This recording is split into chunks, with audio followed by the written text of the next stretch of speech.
Okay, so magandang araw po. Let's continue the discussion last time regarding doubly reinforced beam.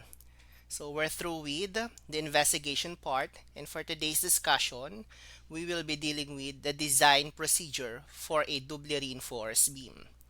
So we have a given cross section here for a doubly reinforced rectangular beam. No? So we have a reinforcement at the tension side and compression side.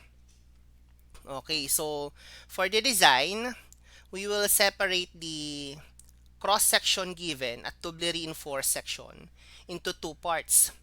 No, the first part will be under a singly reinforced section, and we will add the couple bars or the action with the couple bars here to consider the compression reinforcement. No, but for this rectangular or for this singly reinforced section, we will consider this at maximum condition. No? So all the parameters in this cross section or in this section will be at maximum condition. That is why AS1 will be the tension reinforcement area at maximum condition for a singly reinforced beam. No? And the area of compression block here will be at maximum condition also. That is why the depth of compression block here is at maximum condition. No? So, yun po yung ating magiging analysis for the design. And, naka-outline na po dito yung procedure natin. Step by step. Okay, so, like the step in singly reinforced section, the first step is always we have to check the adequacy of the given section as singly reinforced section. No? At kung adequate siya, i-analyze natin siya as singly reinforced. Pero kung hindi siya adequate as singly reinforced, therefore, that will fall under doubly reinforced section. No? So, for the first step and second step, alam na alam nyo na yan. Yan din mismo ay yung first and second step under singly reinforced beam. No? So, yung ating adequacy requirement dito para malaman natin as singly or doubly reinforced section, we will get the ultimate moment capacity of the given section. No? And that ultimate moment capacity of the given section is also equivalent to the maximum moment ng beam loaded natin. No? Kasi hindi natin magagamit yung MU procedure natin kay analysis or investigation. That is why, in computing for the ultimate moment capacity of the section, that is done, or we will get the value of this by the maximum moment na kayang i-carry ng ating beam loaded na ibibigay sa problem. No? And we will compare this value sa MU max or maximum ultimate moment capacity ng given section. No?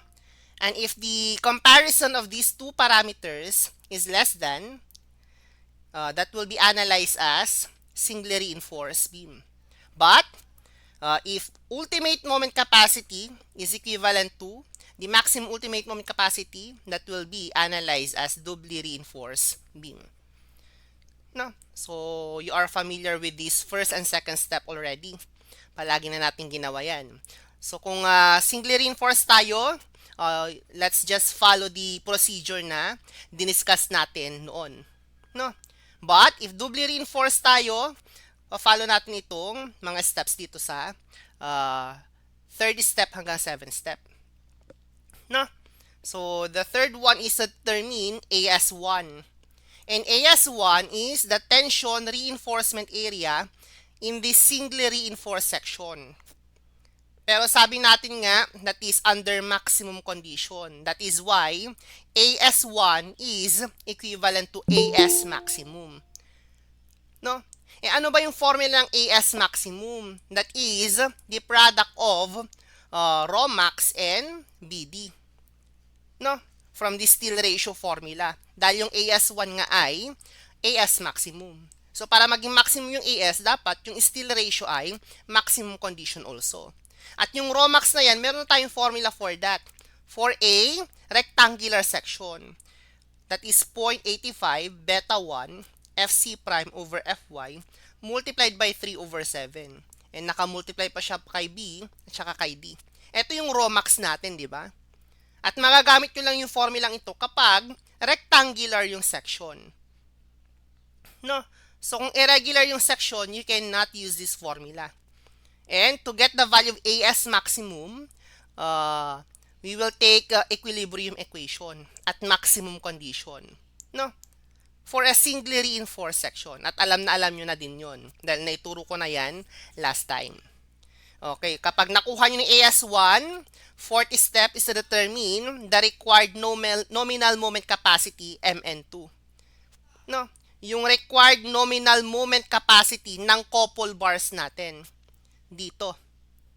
Ano yung MN2 natin dyan? So, dito, don't get confused ha. Ito, yung galaw dito ay counterclockwise. No? Dahil yan yung galaw ng couple natin. Yung CS natin dito at saka yung T2. No? So, kapag gumalaw yan, nag-rotate, ito yung galaw, counterclockwise. At nire-resist sila ng MN2 natin, which is clockwise. No? Nagagets po? And this MN2 is equivalent lang dito sa rotation na yan. Sa rotation ng couple natin. No? So, maiba man yung ating rotation dyan, parehas lang yan. Parehas lang yung value. No? Paano daw natin kukunin yung nominal moment capacity ng couple bars natin? Oops. So, ano daw yung MN2 natin dyan? So, para makompute yon, yung MU dito, or the design capacity of the given doubly reinforced section, is equivalent to the ultimate moment capacity at maximum condition in the singly reinforced section plus the ultimate moment capacity of this couple bar. No? Or that is MU equivalent to MU1 plus MU2. No? Similarly, we can also say that the nominal moment capacity of this doubly reinforced section is also equivalent to the nominal moment capacity of this section plus the nominal moment capacity of this section. No? So, by that, ito na yung formula natin. Mn is equivalent to Mn1 plus Mn2. No? Ano ba yung nominal moment capacity ng ating given doubly reinforced section? That is Mu over Phi, di ba? Dahil yung Mu natin, that is equivalent to Phi Mn. So, Mn is equivalent to Mu over Phi. No? And what is Mn1? Mn1 is the nominal moment capacity ng section na to, which is a singly reinforced section at maximum condition. So, Mn1 is at maximum condition or Mn max. No? So, naka-equate na tayo doon. Mn1 will become Mn maximum plus Mn2. So, to get the value of Mn2, eto, lipat mo lang sa kabila. So, Mu over Phi minus Mn max. That will be the value of the nominal moment capacity of the couple bar or Mn2. No? And once na na-compute nyo ng Mn2, you can now proceed to the next step, which is determination of the required amount of tension reinforcement area or AS. Sabi nga natin, AS here at the doubly reinforced section, nahati yan sa dalawa. Kay AS1 tsaka AS2. No? Yung AS2, siya yung nagre-resist sa compression reinforcement. Yung AS1, which is AS maximum, siya yung nagre-resist sa ating area ng compression block ng concrete. No? And AS is equivalent to AS1 plus AS2. So, yun yung formula natin. And to get this value, kailangan yung kunin yung AS2. Dahil yung AS1 already computed in step number 3. So, to get this, get the value of AS2. Paano natin kukunin yung AS2? Nandito yung AS2 natin kay couple bar section. Diba? And we cannot yet take summation of forces with respect to horizontal axis. Dahil kapag nag-horizontal forces equivalent to 0 ka dyan, that is CS equivalent to T2. And yung CS will be considering the value of AS prime. And wala pa tayong AS prime dahil unknown din yan. No? So to get the value of AS2, kailangan nating ma-disregard yung AS prime. So that is why to get the value of AS2, we will take summation of moment at the point of application ng compressive force ng ating compression reinforcement. No? Magti-take lang tayo ng moment dyan.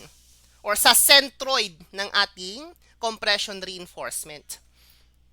No? So kapag nag-take tayo ng moment dyan, hindi na natin mako-consider yung compression reinforcement.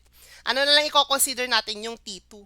That is why Mn2 is equivalent to T2 multiplied by its perpendicular distance papunta kay CS, which is D minus D prime. No, di ba yung Mn2 na compute na natin? So ano ba yung T2? That is AS2 Fs multiplied by D minus D prime. So dito, magkakaroon lang kayo ng assumption. If this Fs will yield or will not yield. If the tensile stress will yield or will not yield. Or, yung tensile reinforcement natin or tension steel will yield or will not yield. No?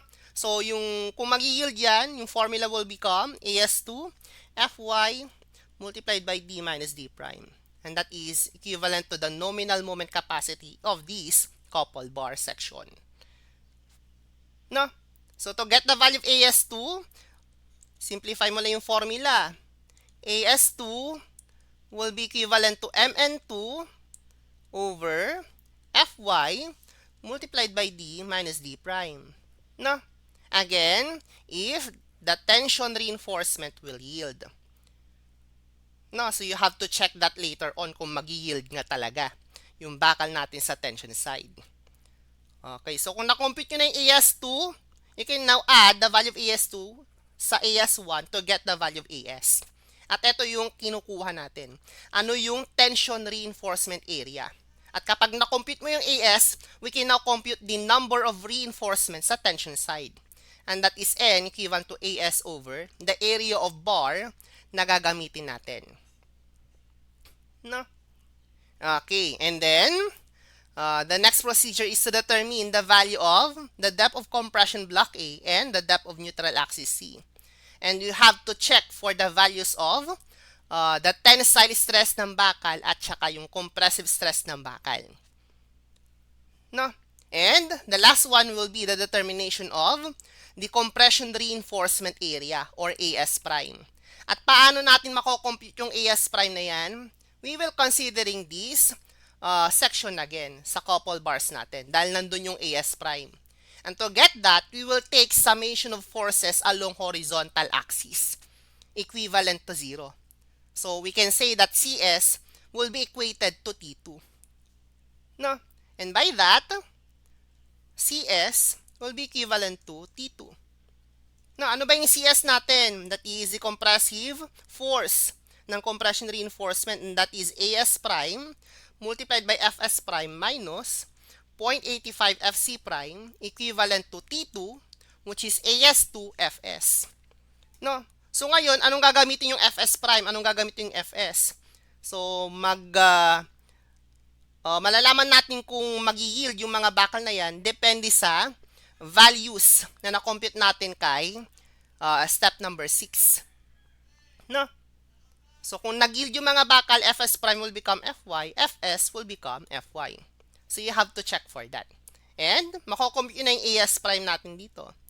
As prime, substitute mo lang mga values and computed already. Na. So, to apply this procedure, or para malaman natin mismo kung paano yung procedure ng design of a doubly reinforced beam, we'll have to take examples. No? Okay, so for example number 1, oops. Okay. So we have here A cantilever beam is to carry a uniformly distributed load omega and a concentrated load P at the free end, as shown in this figure. The concentrated load P will be consisting of a dead load equivalent to 55 kilonewtons and a live load of 34 kilonewtons. No?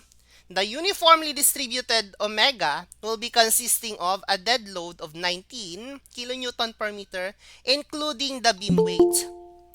No? So, hindi na natin i-compute yung weight ng beam dahil included na daw siya kay value na to. And a live load of 11 kilonewton per meter.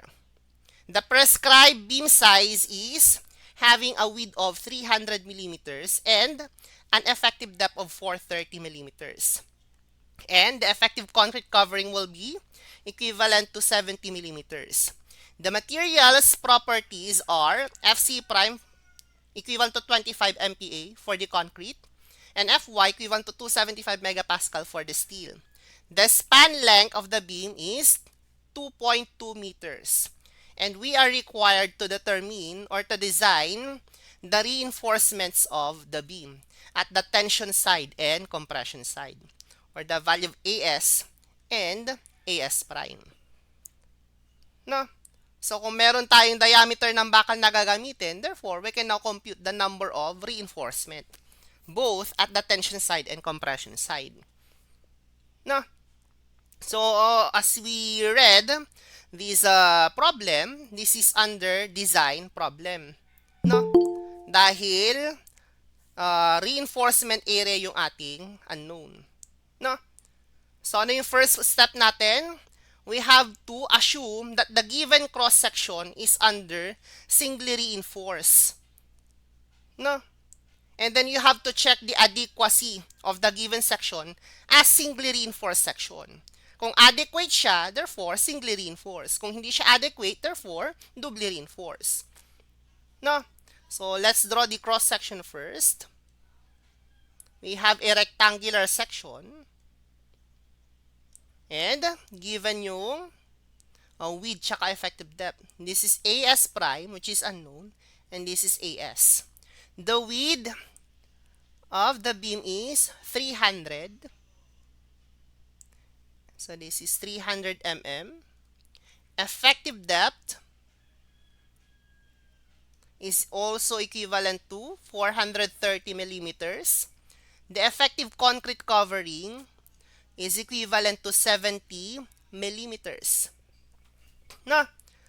So, the first step is to determine beta 1 and rho maximum. No? For a singly reinforced section. No? Drawing muna natin yung separation ng mga forces natin. No?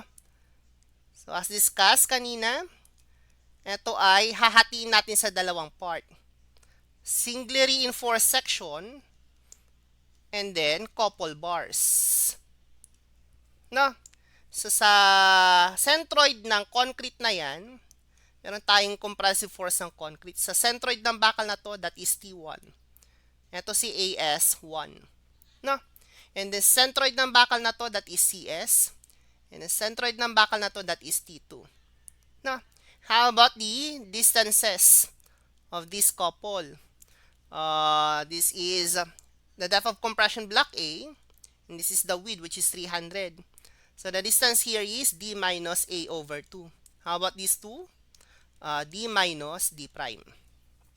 No? But, again, take note, in this singly reinforced section, that is under maximum condition. No? So, don't forget that. Okay, so anong first procedure? Determine MU and MU max. No? Yung MU, that is the maximum moment ng ating beam loaded shown. No? So, para makompute yung maximum moment dito, pwede kayong gumamit ng shear and moment diagram or shear and moment equations. No, but if you know the formula of maximum moment for a cantilever beam carrying a uniformly distributed load and a concentrated load at the free end, therefore, you can use them. No? Pero kung hindi nyo memorize yung mga formulas, therefore, you have to take shear and moment diagrams or shear and moment equations. So for a cantilever beam carrying a uniformly distributed load, the Mmax will occur at the fixed support. And that is equivalent to omega u L squared over 2. No? Meron pa tayong concentrated load sa free end. Therefore, Mmax will occur also at the fixed end. And that is Pu multiplied by the span of the beam. No? And as you can see, dapat naka-ultimate condition yung loads dapat natin para maging ultimate moment capacity. No? And that ultimate loads can be computed using the dead load and live load na binigay. No? So wala tayong code na binigay sa problem na kailangan i-consider. Therefore, we will be considering the latest one, NSCP 2015. So to get the value of ultimate loads, we will be using 1.2 dead load tsaka 1.6 live load. No? So this will become 1.2 of omega DL plus 1.6 of omega LL multiplied by the span squared over 2 plus yung PU, that is 1.2 of the dead load also plus 1.6 of the live load multiplied by the span. No? So substitution na lang tayo dyan. Binigay na lahat sa problem yung mga values. So, design flexural capacity is 1.2 of omega DL, 19 tsaka 11. This is 1.2 times 19 plus 1.6 times 11. Multiplied by the span, 2.2, quantity squared over 2. Plus, for the concentrated load, a dead load of 55 and a live load of 34. So 1.2 times 55 plus 1.6 times 34. Multiply by this span, which is 2 meters. So by that, kindly compute the moment capacity of the section.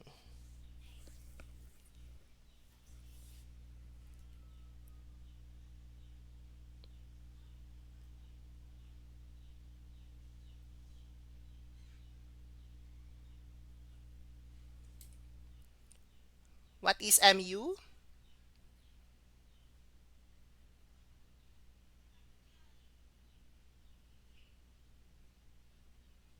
$338.568. 338.568. How about the others? Parehas lang. Yes po, same po. 338.568.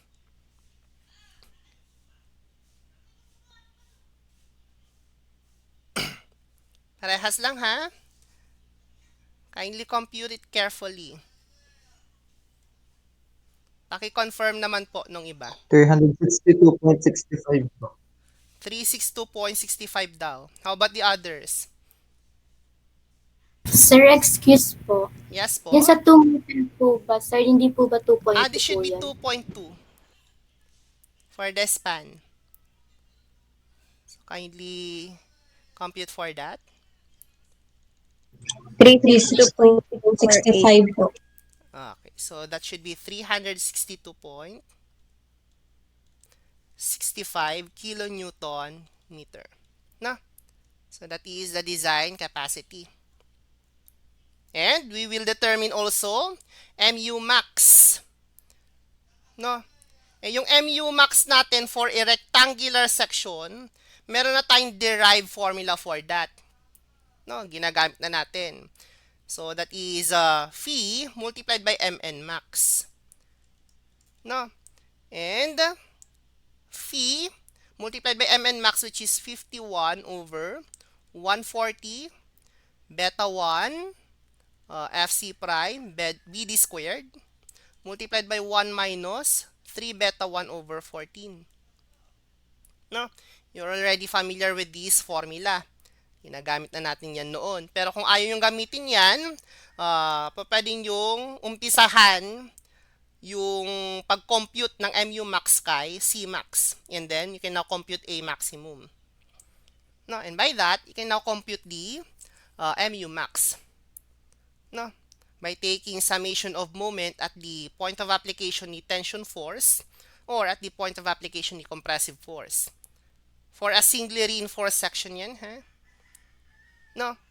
Pero, hindi natin gagawin yun dahil meron tayong derived formula. Ginagamit lang natin itong procedure na to kapag irregular yung section. No? At naituro ko na yan. Okay, so that is reduction factor phi first at maximum condition, that is at transition region classification always. No? So that is formula based. 0.65 plus 0.25 multiplied by Fs at maximum condition, and that is 800 minus Fy.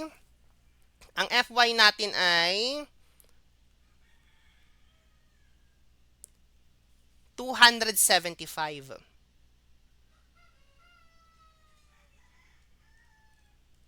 over 1,000 minus Fy 275. No? And that is reduction factor multiplied by 51 over 140 multiplied by beta 1. And beta 1, nakabase yung value niya kay Fc prime, which is 25 megapascal. And that is under first condition kay beta 1. No? Less than kay 28 megapascal yan. Therefore, beta 1 will have a value of 0.85. Okay, so substitute natin. 0.85 multiplied by Fc prime, 25, multiplied by the width, which is equivalent to 300 mm, multiplied by d, quantity squared, 430, multiplied by 1 minus 3, multiplied by beta 1, 0.85, over 14. No? So, you can now compute MU maximum. Ano po yung MU max natin dito? Kindly compute.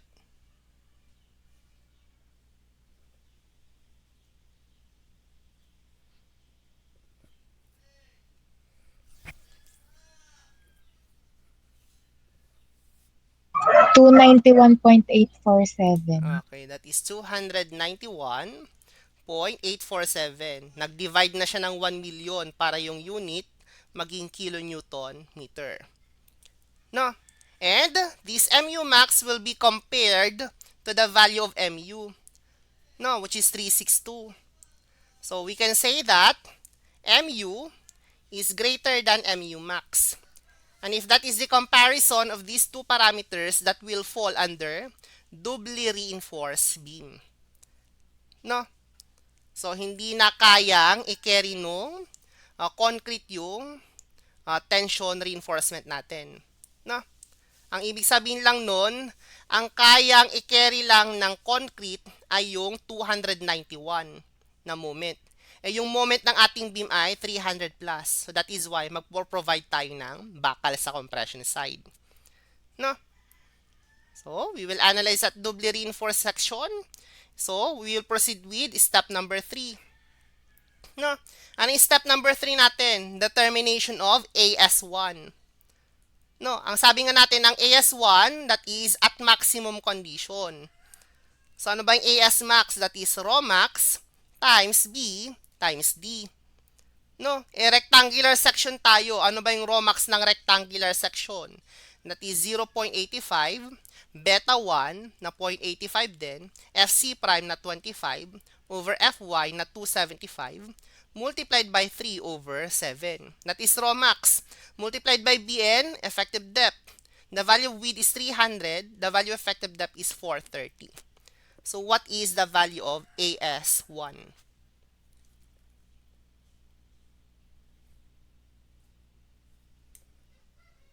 3631.266. Okay, 3631.266 mm squared. Meron na kayong AS1. Anong next step? Determine the value of the nominal moment capacity ng couple bars natin or MN2. Ano daw po yan? No? And to determine that, Mn2 is equivalent to Mu over phi minus Mn maximum.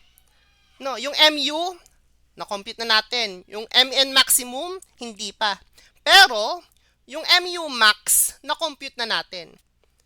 No, ang Mu max that is phi Mn max, diba?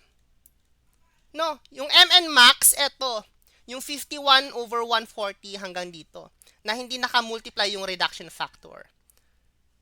No, so, disregard nyo lang itong value na to, 0.65 hanggang dito, and compute this value. So, we can now compute Mn max. No, so what is Mn max? Kindly compute for that. Ang Mn max ay 51 over 140 times 0.85 times 25 times 300 times 430 squared multiplied by 1 minus 3 multiplied by 0.85 over 14.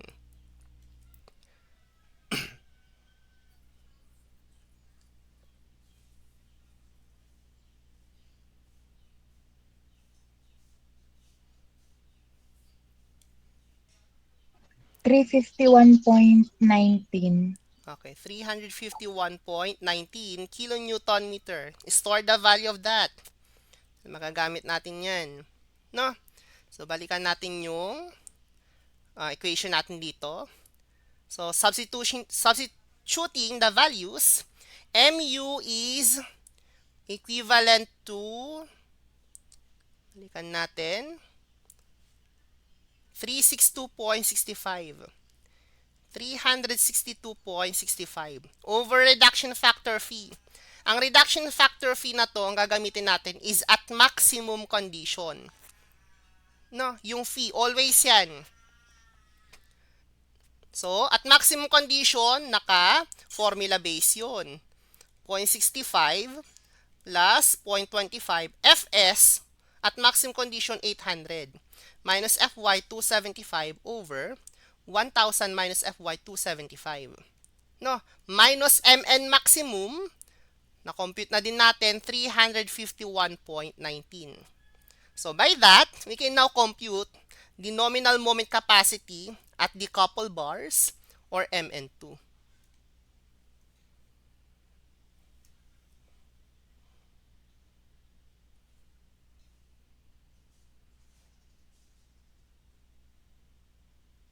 $85.2. Okay, that is correct. 85.2 kilonewton meter. So, store the value. No? So, pag na-compute yung Mn2, the next procedure is to determine tension reinforcement AS. Ang AS natin ay equivalent kay AS1 plus AS2. Yung AS1 already computed. So, to get this value, you have to compute AS2. Ang sabi natin kanina, para ma-compute yung AS2, we will take summation of moment at this centroid of compression reinforcement. No? At kapag nag-summation of moment tayo doon, yung T2 lang po yung may moment natin. And by that, we can say that Mn2 is equivalent to AS2 Fs multiplied by D minus D prime. No? So dito, meron lang tayong assumption. No, i-assume lang natin na steel or tension steel yields. No, so if tension steel yields, Fs can be equated to Fy. So you have to check for that condition later on. So para ma-compute natin yung AS2, that is equivalent to Mn2 over Fy multiplied by D minus D prime. So, substitution na lang tayo. Mn2, na-compute na natin. That is 85.20. Magmumultiply lang kayo ng 1 million para maging consistent yung units. Fy, that is 275 megapascal. Effective depth na 430 minus effective concrete covering, which is 70 millimeters. So, minus 70. So, what is the value of AS2? Kindly compute. 860.56. 860.56. mm squared. No? So, kapag na-compute nyo na yung AS2 at saka yung AS1 kanina, we can now compute the value of AS or the area at the tension reinforcement. No? So, AS is AS1, which is 3631.266 plus AS2, 860.56. So, what is the value of AS? 4,000 plus 4, 4. 4491.85. 4491.85. Same answer lang po sa iba. Stored values? Yes po. Yes po, sir. Okay, mm squared. No, ito na yung ating isang unknown. No?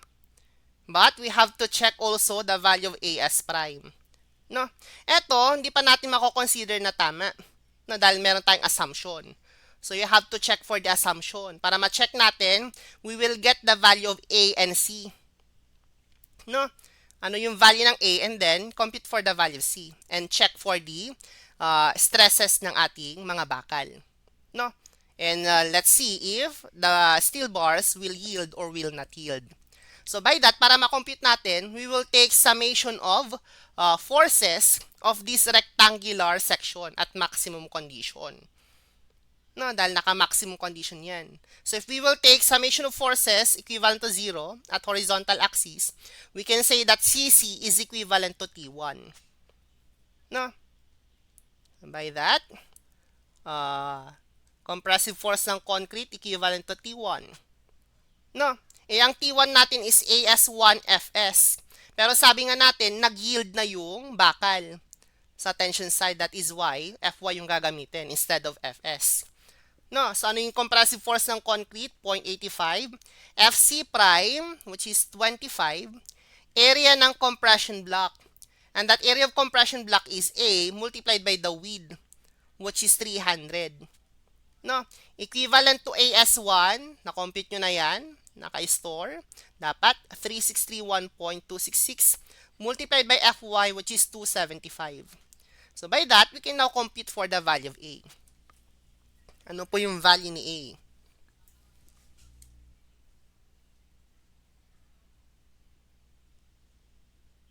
$156.64. 156.64 mm. At kapag na-compute nyo na yan, you can now compute the value of C. And that is A over beta 1. Ang beta 1 ay 0.85 according to the value of Fc prime. So what is the depth of lateral axis? 184.29. 184.29 millimeters. Store the values. No?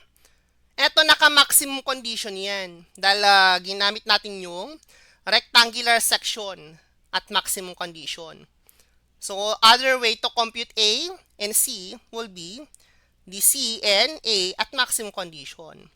C max, which is 3 over 7 of the effective depth. No? Ano ba yung effective depth? That is 430. No, so ito ay 3 over 7 of 430. Dapat parehas lang tayong 184.29.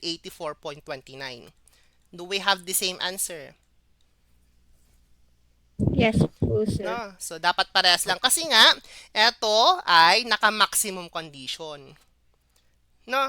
And kapag na-compute yung A max or C max, you can now compute A max, which is beta 1 C max. Ang beta 1 natin ay 0.85, ang C max ay 184.29. So dapat parehas lang na 156.64. So either way, parehas pwede nyo gamitin. Na?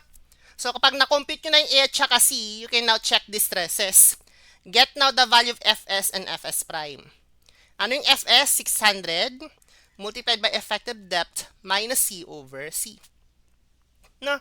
So substitute the value 600 multiplied by effective depth, which is 430, minus C, 184.29, over C, 184.29.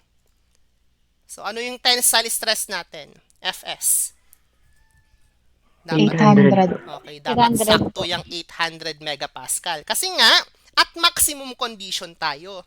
So that is why the stress of the steel or tension steel at maximum condition din, which is 800. No? At palagi yan nag-yield greater than kay Fy. Therefore, tamang assumption na yung Fs ay nagiging Fy. No? Always naman yan. Kahit hindi nyo na i-assume dahil palaging mag-yield yung Fs. Ngayon, get the value of Fs prime. No? So, etong value ng A at value ng C, okay na. Tama daw dahil tama yung assumption natin. Now, get the value of Fs prime. Para alam natin kung mag-yield yung compression steel natin. Para alam natin gagamitin natin for the next procedure. So, Fs prime is 600.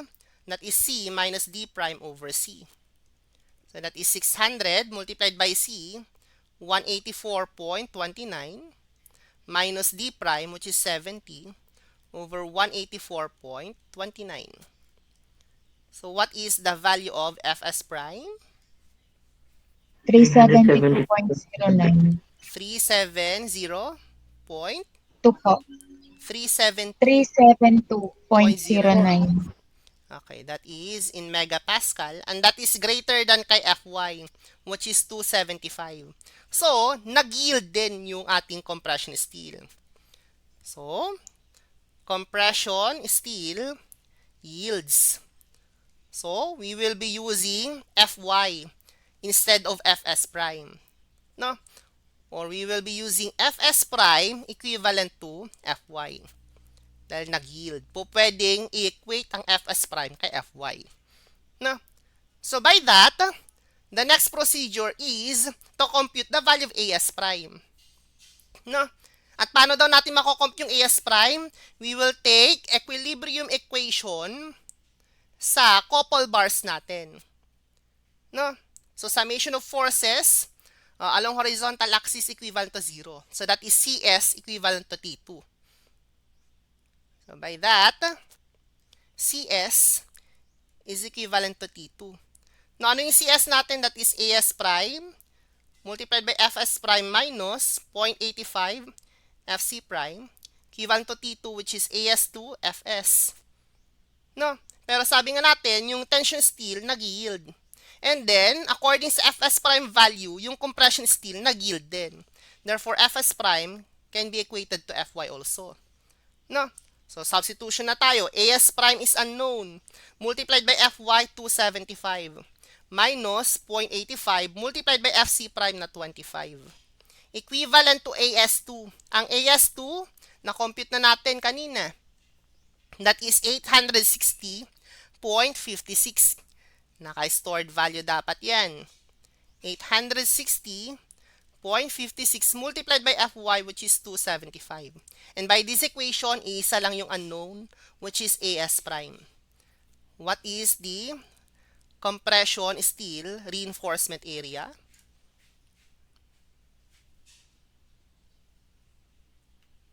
$932.63. Okay, that is correct. 932.63 mm squared. And that is the second requirement. No? So, yun yung process on how to compute the reinforcements of a doubly reinforced section. No? So, are there any questions with our first problem?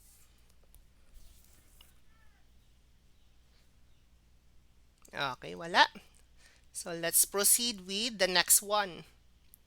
So, we have here, a rectangular beam has a width of 310 millimeters and effective depth of 460 millimeters.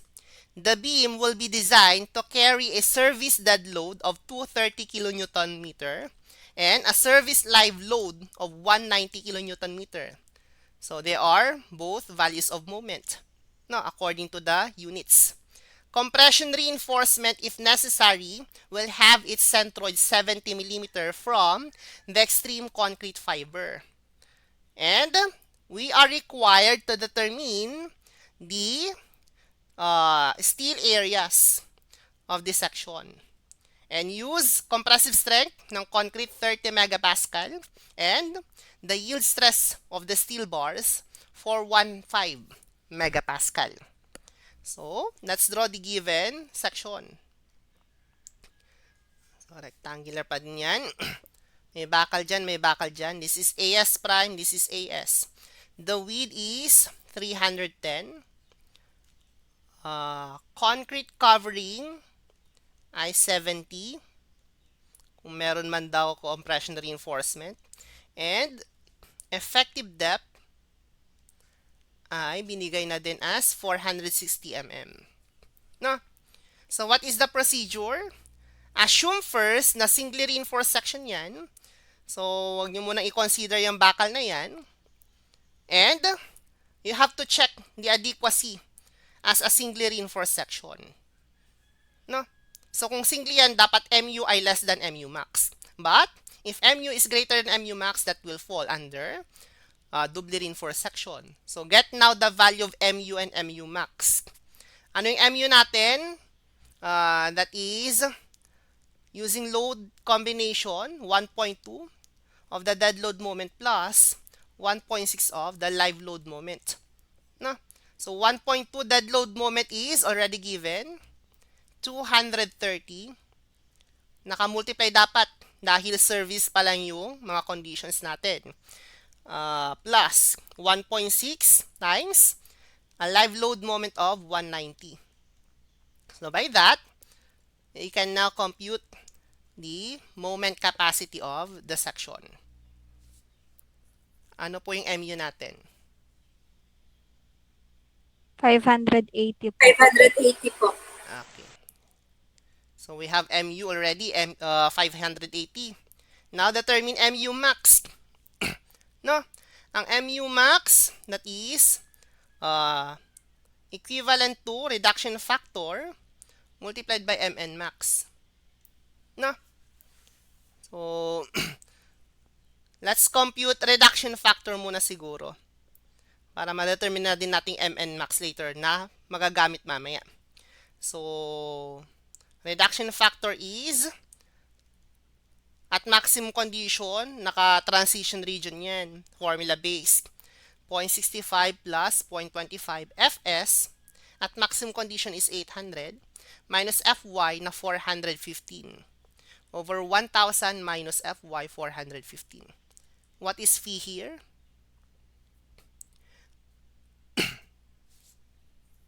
0.8145. 8145.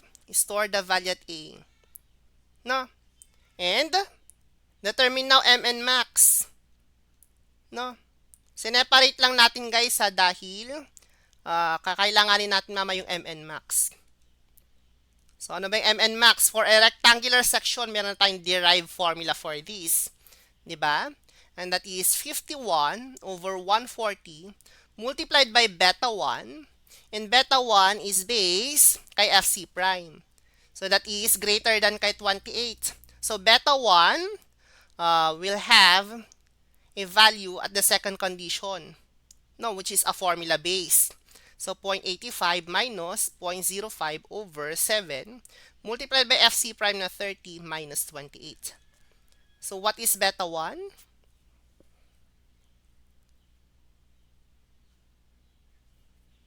$0.8357.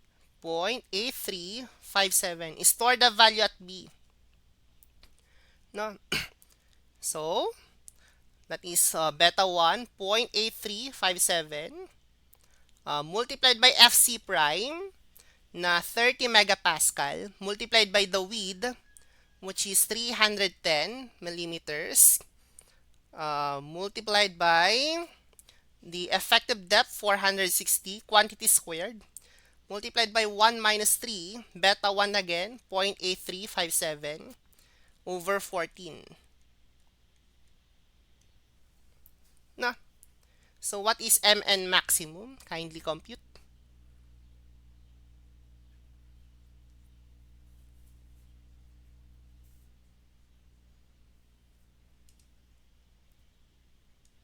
$491.81. 491.81 kilonewton meter. This is Mn maximum. So kapag na-compute nyo na, store natin kay C. No? Pag na-compute nyo na yung Mn maximum, na-compute nyo na yung reduction factor phi, we can now compute Mu max. No, therefore, Mu max ay equivalent kay phi 0.8145 multiplied by Mn max, which is 491.81. Naka-stored naman yan. So what is the value of Mu max?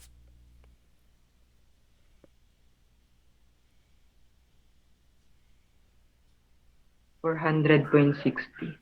400.60 kilonewton meter. Now, relate Mu max value kay Mu value. No? Ang ating Mu is 580. Mu max ay 400.60. Therefore, we can say that Mu is equivalent or greater than kay Mu maximum. And if that is the comparison, we can say that this is under doubly reinforced beam section. No? So we'll proceed with the procedure. No, which is step number 3, determination of AS1. Again, AS1 is AS maximum. And that is rho max multiplied by B multiplied by D. Ano yung rho max natin? For a rectangular section, 0.85. Beta 1, na-compute na natin, naka-store kay B, 0.8357. FC prime na 30 over Fy, 415. Multiplied by 3 over 7, multiplied by the width, 310, multiplied by effective depth, 460. So by this equation, what is the value of AS1?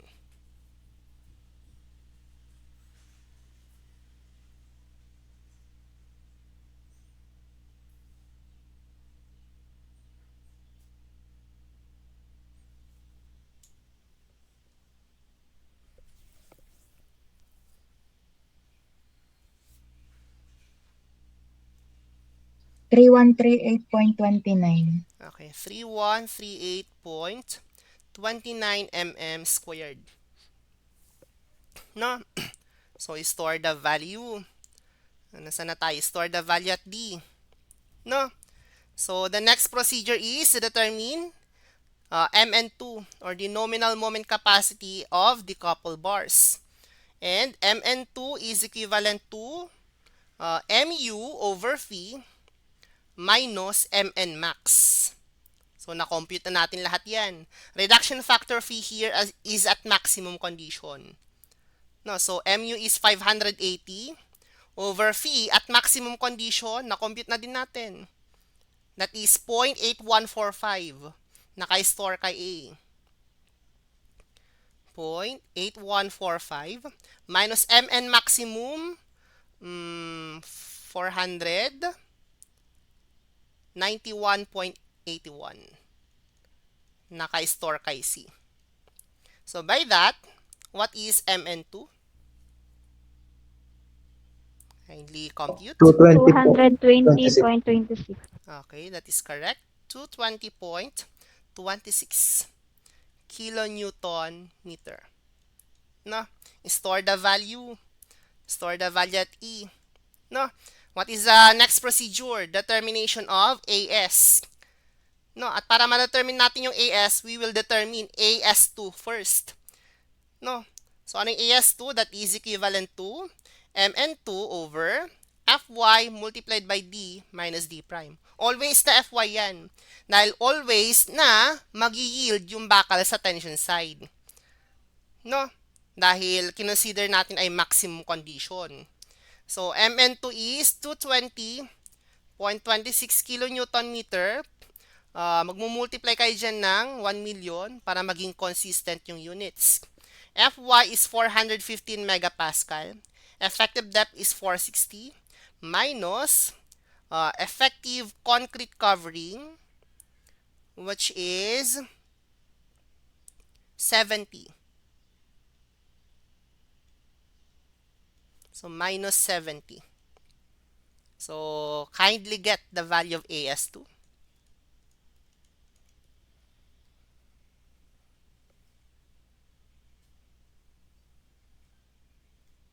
1360.86.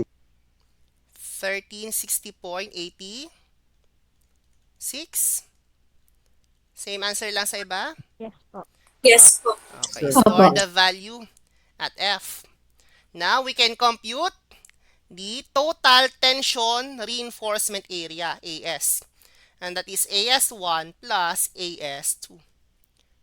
No, ano bang AS1? That is 3138.29. 3138.29, naka-store na yan, plus AS2, 1360.86. So, what is AS? 4499. 499.15. Okay, 4499.15 mm squared. So, this is one of the requirements. No? So, the second one is AS prime or the compression reinforcement area. At para ma-compute natin yon, we have to check the value of compressive stress ng compression reinforcement. At para ma-check natin yon, get the value of A and C at maximum condition. Dahil yung singly reinforced section natin doon ay at maximum condition. So that will be C max, which is equivalent to C. That is 3/7 of the effective depth, which is 430. Now, you can also compute the value of C or depth of neutral axis by taking summation of forces equivalent to 0 at the horizontal axis for the singly reinforced section. So, ano po yung value nito?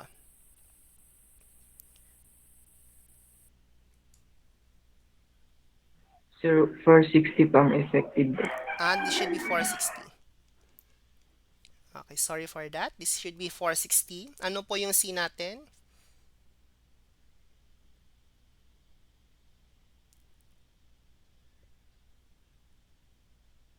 197.14.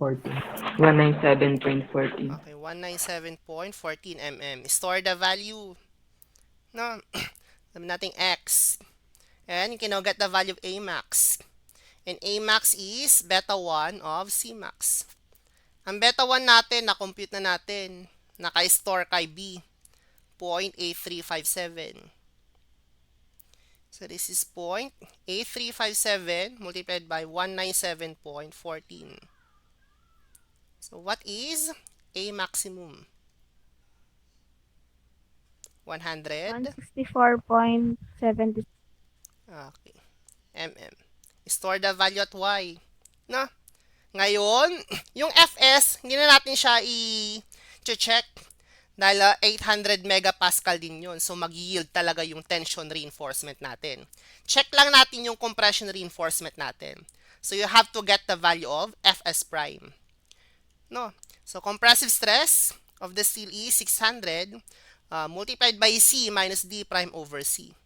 So, this is 197.14 over D prime na 70 over C. 197.14. So, what is Fs prime?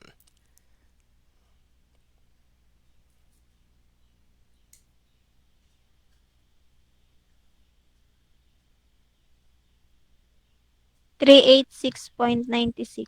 Okay, 386.96 megapascal, and that is less than the yielding stress na 415. So, we can say that compression steel does not yield. No? So, use Fs prime only. Use Fs prime value, which is 386.96. Hindi natin gagamitin yung Fy. No? So, if we will take summation of forces at the horizontal axis equivalent to 0 for the couple bars, kanina, for the couple bars, dito, we can say that CS is equivalent to T2. No? Para ma-compute natin yung AS prime. So, by that, CS is equivalent to T2. No, ano bang CS? AS prime multiplied by Fs prime minus 0.85 Fc prime equivalent to T2, which is AS2. Ang Fs mag-yield. No, dahil naka-maximum condition yan. So, that is Fy. Pero yung Fs prime, hindi. So, gagamitin natin yung Fs prime value talaga. So, substitute As prime is multiplied by Fs prime, which is 386.96, minus 0.85. Fc prime ay 30. Equivalent to As2, which is na-compute na natin, 1360.86 naka-store kay F. 1360.86 multiplied by Fy, 415. And by this equation, you can now compute As prime. Ano po yung compression reinforcement area natin?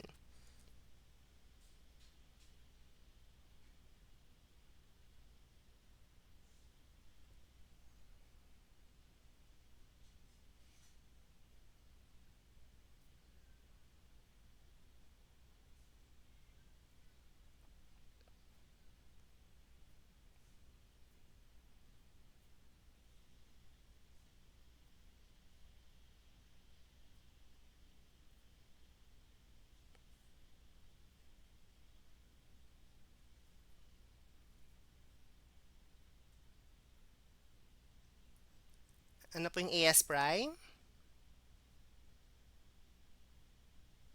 1562.45. Okay, 1562.45 mm squared. No? And that is the second requirement. No? So, we have now computed the value of the reinforcements area. No? So, questions with this problem? Okay, so Wala pa po.